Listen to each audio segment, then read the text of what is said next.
எல்லாம் எப்படி இருக்கிறீங்க? எல்லாம் நல்லா இருக்கிறீங்களா? வாங்க இன்னைக்கு பீட்ரூட் வச்சு ஒரு ஈவினிங் ஸ்நாக்ஸ் செஞ்சிடலாம். பசங்க பீட்ரூட் பொரியல் செஞ்சு கொடுத்தா சாப்பிடவே மாட்டேங்கிறாங்க.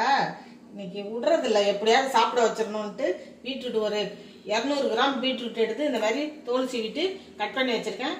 இதை இப்போ மிக்ஸி ஜாரில் போட்டு நல்லா ஃபைனாக அரைச்சிட்டு வந்துடுவோம். பீட்ரூட் நல்லா அரைச்சிக்கிட்டு வந்துட்டேன் பாருங்கள். ஒரு கப்பு அரிசி மாவு இதை இது கூட சேர்த்துக்கலாம். கொஞ்சமாக உப்பு சேர்த்துக்கலாம்.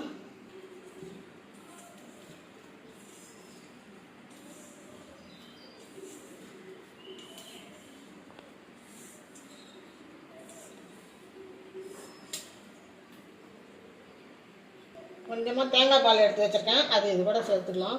நீங்கள் தண்ணி கூட விட்டுக்கலாம். ஏன்னா தேங்காய் பால் விட்டால் கொஞ்சம் கூடுதல் டேஸ்ட்டாக இருக்கும். அதுக்கு தான் நான் தேங்காய் பால் ஊற்றுறேன்.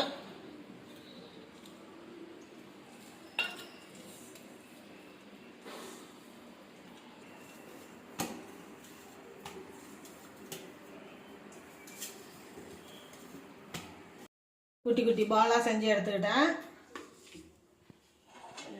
இட்லி குண்டானில் தண்ணி வச்சுருக்கேன். ஒரு வாழை இலை போட்டுக்கலாம்.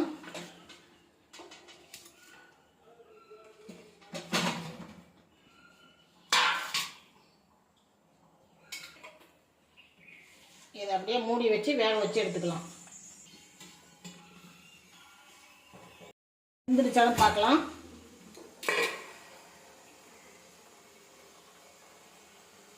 சூப்பராக வெந்துருச்சு. இதை அடுப்பு ஆஃப் பண்ணிவிட்டு அப்படியே ஒரு பிளேட்டுக்கு மாற்றிக்கலாம்.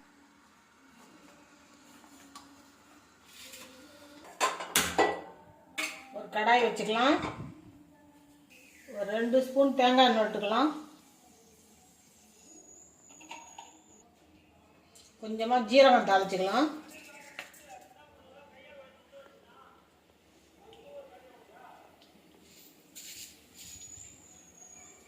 ஒரு ஸ்பூன் கடலைப்பருப்பு,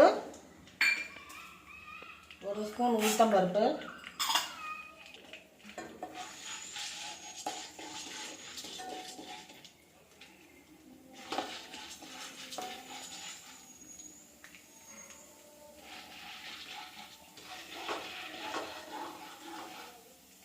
கடலைப்பருப்பு செவந்துருச்சு.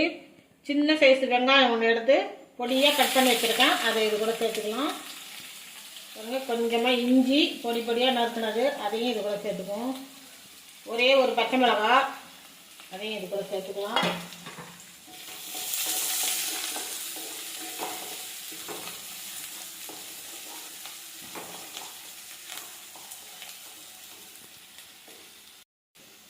கொஞ்சமாக இதுக்கு உப்பு போட்டுக்கலாம். இதுக்கு தேவையான உப்பு, ஏற்கனவே மாவில் உப்பு போட்டிருக்கோம், அதனால் பார்த்து போட்டுக்குங்க.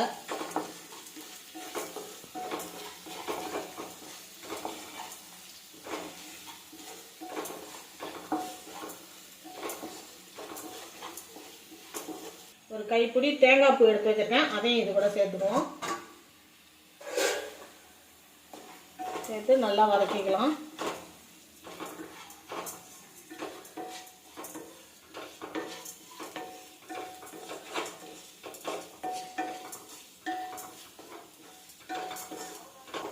வதங்கிடுச்சு. இது கூட இப்போ வேக வச்சு எடுத்து வச்சிருக்கிற இந்த உருண்டையெல்லாம் சேர்த்துக்குவோம்.